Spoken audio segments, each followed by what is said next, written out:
Isabel. The Straits of Florida, somewhere north of Cuba, 1994. One day from home. Isabel watched as Papi, Señor Castillo, Luis, and Amara huddled over the boat engine, trying to figure out why it wouldn't start. It had something to do with it overheating, Señor Castillo had said. Amara was pouring seawater over it, trying to cool it. Meanwhile, Ivan and Isabel had been tasked with scooping the water back out of the bottom of the boat. The sock stuffed into the bullet hole was soaked through, and it dripped water onto Castro's face at the bottom of the boat like a leaky faucet. They had been drifting north in the Gulf Stream with the motor silent for more than an hour now, and no one was singing or dancing or laughing anymore. Ahead of Isabel, her mother and Senora Castillo slept against each other on the narrow bench at the front of the boat, where the prow came to a point. Lito sat on the middle bench, right above Isabel and Ivan. "You do have family in Miami," Isabel's grandfather told her, as she and Ivan worked. "When that news lady asked you if you had family in El Norte, you said no, but you do," Lito said. "My brother, Guillermo." Isabel and Ivan looked up at each other in surprise. "I didn't know you had a brother," Isabel said to her grandfather. "He left in the airlifts in the 1970s, the Freedom Flights, when the U.S. airlifted political dissidents off the island," Lito explained. "But Guillermo was no dissident. He just wanted to live in the U.S. I could have gone too.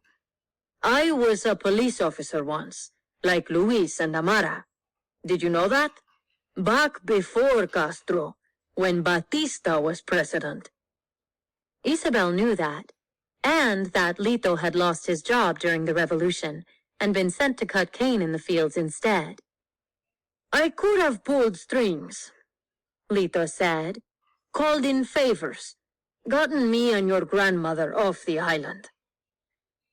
"Then you would have been born in El Norte," Ivan told Isabel. She paused in her scooping, thinking how different her life might be right now. Born in the United States. It was almost inconceivable. "We stayed because Cuba was our home," Lito said. "I didn't leave when Castro took over in 1959. I didn't leave when the U.S. sent planes in the 70s. And I didn't leave in the 80s when all those people sailed out of Mariel Harbor." Lito shook his head at the tight cluster of people worrying over the engine at the back of the boat and thumped his fist against the side. "It was a mistake leaving on this sinking coffin. I should have stayed put. All of us should have. How is Cuba worse now than it ever was? We've always been beholden to somebody else. First it was Spain, then it was the U.S., then it was Russia. First Batista, then Castro. We should have waited. Things change. They always change." "But do they ever get better?" Ivan asked. Isabel thought that was a good question. All her life, things had only gotten worse. First the Soviet Union collapsing, then her parents fighting, then her father trying to leave, then her grandmother dying. She waited for Lito to tell her different, to tell her that things would get better. Isabel and Ivan shared a glance. Lito's silence was answer enough. "Someone would have done something," Lito said at last. "We should have waited." "But they were going to arrest Papi," said Isabel. "I know you love your father, Chavela, but he's a fool."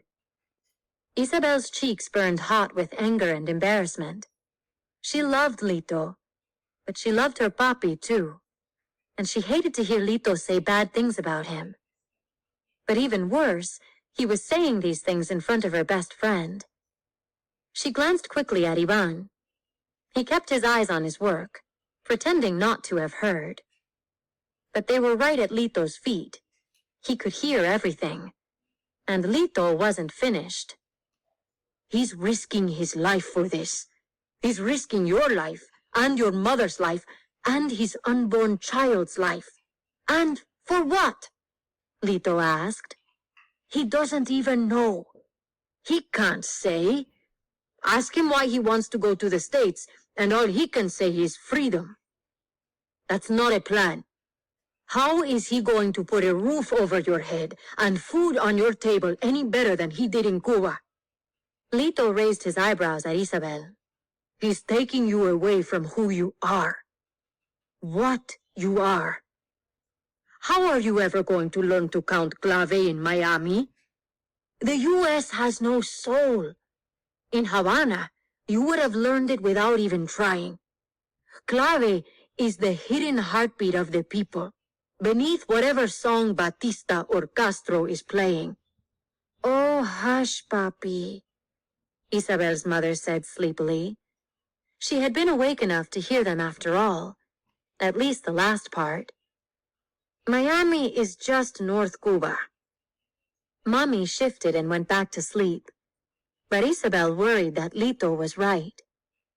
She had never been able to count clave, but she had always assumed it would come to her eventually, that the rhythm of her homeland would one day whisper its secrets to her soul. But would she ever hear it now? Like trading her trumpet, had she swapped the one thing that was really hers, her music, for the chance to keep her family together? We should go back, Lito said. He wobbled to his feet. We're not too far gone, and with Castro being so lenient right now, we won't be punished for leaving. No, Lito, Isabel said. No. As much as she feared the loss of her music, her soul, she wouldn't trade that for her family. She grabbed Lito and held him back. Don't! We can't go back. They'll arrest Papi. Panic rose like the distant rumble of thunder in Isabel's ears. But then Ivan and Lito both looked up like they could hear it too. It wasn't Isabel's fear that shook her deep down to the pit of her stomach. It was the enormous tanker headed right for them.